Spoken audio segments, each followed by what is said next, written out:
Welcome to the Shortwave Radio channel, and hey, we're continuing the look at the spectrum, 1 megahertz at a time.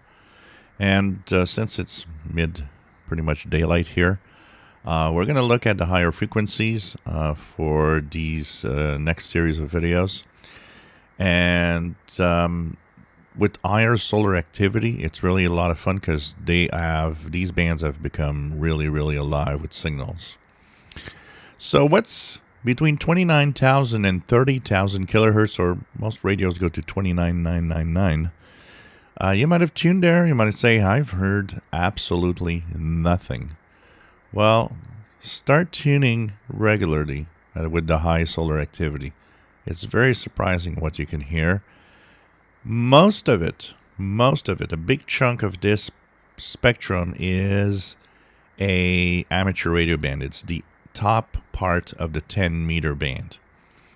Now, from 29,000 to about 29,300, 200-ish, it's AM. Yep, there's some hams in AM mode, and a lot of them actually operate on this part of the spectrum because with low power 10-meter band is pretty amazing. So what you could do is, even if you don't have single sideband on your radio, but it goes all the way to the top of 29,999, start tuning around 29,000, slowly up to about 29,300.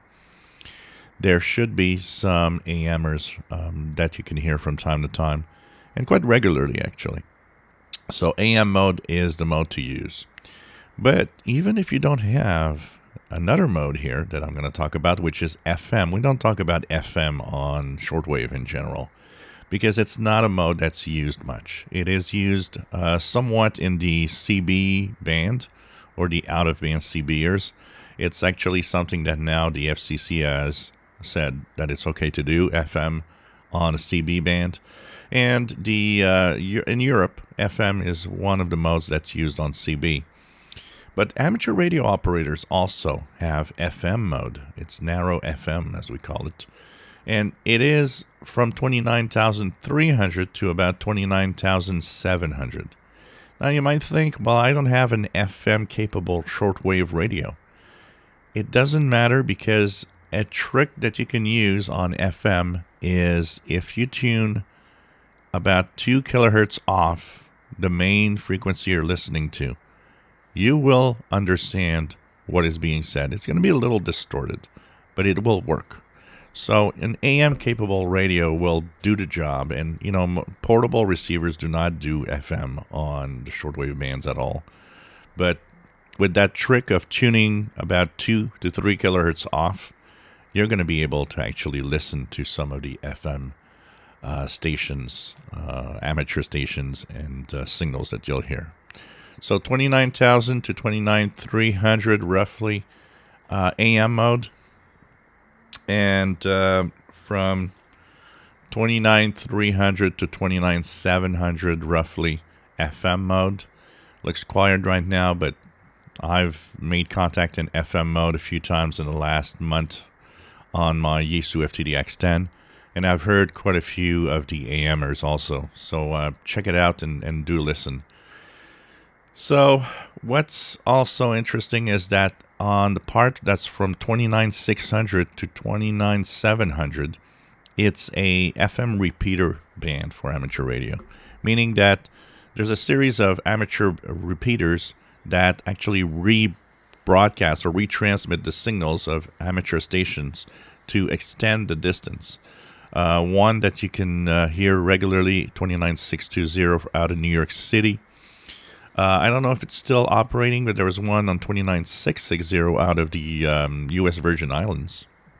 And so most of them are 29,620, 640, 660, and 680.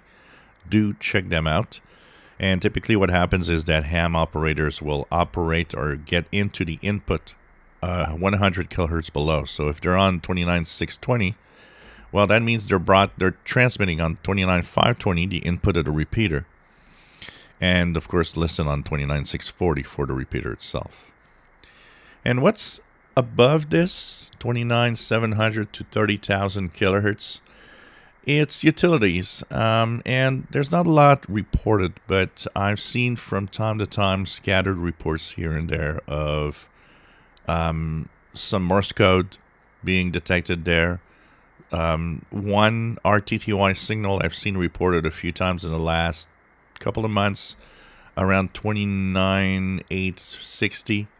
So there could be some activity, and there could be some interesting things to monitor, depending on, once again, solar activity. It is really a daytime band most of the time, but we're getting into summer, and summer has an interesting propagation effect, which is sporadic E-skip. And sporadic E-skip is these intense clouds of ionization that are appearing, especially when it's really hot or there's some really nasty weather.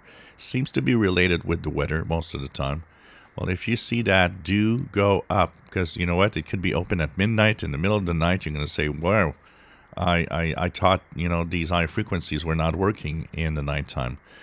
Well, they are not when we consider standard propagation being, the sunlit side with high solar activity for these bands to open. But sporadic E-skip breaks that rule, which means it can be open at midnight. It could be open all night. It could be open for 10 minutes. This is why you should check here very often. You don't hear nothing, go tune around, tune somewhere else. Come back an hour later, come back 2 hours later. You'll be surprised at some point. It's definite you will hear some communications coming through here. So 29,000 to 29,999 or 30,000 kilohertz. The last top part of the shortwave spectrum could be very interesting to listen to. If you enjoy videos, please subscribe, give us thumbs up. Thank you for watching.